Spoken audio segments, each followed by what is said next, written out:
অবস্থায় যখন প্রথমে আসছিল আমরা মনে করছি যে মসজিদ আর নামাজ পড়তে পারবো না, কারণ যখন এসেছিল তখন আমাদের এই মসজিদটা কিন্তু জিএ ব্যাগে ভরপুর ছিল। এখন জিএ ব্যাগটা মনে করেন চতুর্পাশে ছিল, যখন এক ধাপ আসছিল তখন জিএ ব্যাগটা সবকিছু সাগরে বিলীন হয়ে গেছে। তখন আমাদের স্থানীয় জনগণ সবাই বলছে যে মসজিদ সহ চলে গেছে মনে করছে। এখন তখন সকালে যখন আমরা উঠে দেখি বিশাল এক কবরস্থানের রাশ ভেসে যাচ্ছে। এই রাশটা নিয়ে আমরা পুরাতন কবরস্থানে কাটতেছি। আবার এখন যখন আস্তে আস্তে এটা যখন গেড়ে গেছে প্রায় 15-20 ফুট কি হয়ে গেছে, স্যান্ডেলিনা সো রূপচর্চায় আভিজাত্য। গেড়ে গেছে, গেড়ে যাওয়ার পরেও যখন আবার জোয়ারের পানি প্লাবিত হচ্ছে, বাসানো হচ্ছে, তখন আমাদের মনে হচ্ছে যে এই জাহাজটা এখানে থাকলে এখানে কিন্তু আরো প্রচুর ক্ষতি করতে পারে। আমাদের কিন্তু মসজিদ রিস্ক হয়ে গেছে।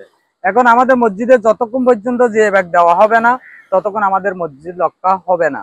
আর জিএ ব্যাগ আমাদের প্রায় মনে করেন এই মসজিদের প্রায় 10-15 লক্ষ টাকা ক্ষতি হয়েছে। আসার পরে এখানে আমাদের মসজিদের পশ্চিম পাশে যে বালির টিপ দিছে, এটা টিপগুলা মানে জাহাজের সাথে লেগে টিপগুলা ছিঁড়ে গেছে, মানে আমাদের মসজিদের অনেক ক্ষয়ক্ষতি হয়েছে।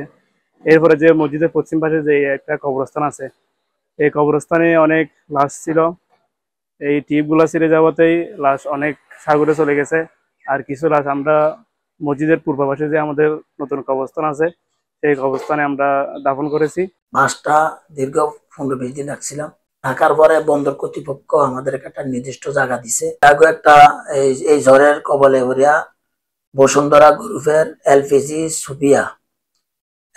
সুপিয়াটা মাদার ভেসেল সিবিসা সরফার আইসা উপর উঠে গেছে।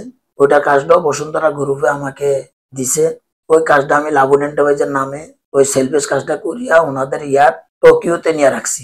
আর আমাদের লজিস্টিকের সাপ্লাই আমি বাংলাদেশের সব জায়গায় নদী শাসনের কাজ, আমি পদ্মা সেতুতে কাজ করছি। কোর্টের অর্ডার অনুযায়ী সার্ভিস টিমকে, সার্ভিস কোম্পানিকে ওটা ওনার তত্ত্বাবধানে, ওনার কাস্টোডিয়ানে সব লুক আফটার করার জন্য দায়িত্ব দেওয়া হয়েছে। উনি অ্যাকর্ডিংলি এটা মনিটরিং করতেছেন।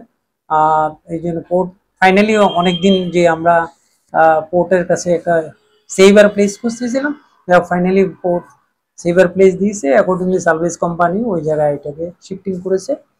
বর্তমানে এখন ওখানে আছে। আমরা পরবর্তী নেক্সট সেশন অর্থাৎ অক্টোবরের 3rd উইকে হাইকোর্ট মনে হয় খুলবে, তখন এখন ভ্যাকেশনের পরে খুললে তখন পরবর্তী ফার্দার যে কার্যক্রম আছে আমরা ওটাতে কোর্টের শরণাপন্ন কোর্ট যে সিদ্ধান্ত দেবে ওই সিদ্ধান্ত অনুযায়ী যত দ্রুত সম্ভব এটা ডিসপোজাল করা যায় আমরা চেষ্টা করব।